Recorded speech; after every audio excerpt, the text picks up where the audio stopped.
Le 11e jour après ma mort, papa est allé porter ma couette à la teinturerie, rue du Coédic, les bras chargés de ma literie, le nez dedans, il se dit qu'il renifle mon odeur. Je ne les avais jamais fait laver ces draps ni cette couette. C'est avec beaucoup d'émotion que Michel Rostin est venu passer quelques jours à Douarnenez, ville qu'il a quittée il y a plus d'1 an pour Arles. Un retour en Bretagne pour parler de son premier roman, une fiction inspirée du réel, la mort de son fils foudroyé à 21 ans par une méningite.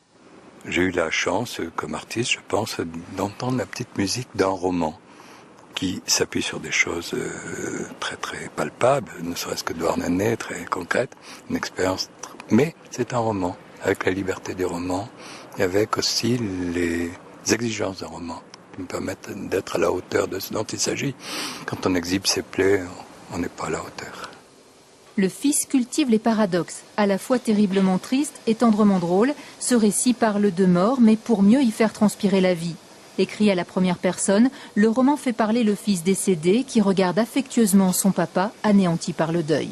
Ce papa qui se promène rue du Coédic, dans Douarnenez, avec son deuil, sa misère, et ce fils mort qui parle de lui, ça introduit une distance, ça introduit une esthétique, une forme, ça permet de parler à la fois profondément avec émotion, et puis en se moquant en disant « Papa, arrête tes conneries ».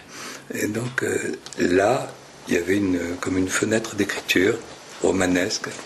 On peut en parler avec un peu d'humour. Preuve qu'il s'agit d'une fiction et non d'une confession, le fils vient de recevoir le prix Goncourt du premier roman. Sorti à la mi-janvier, le livre a été salué par la critique et par les lecteurs.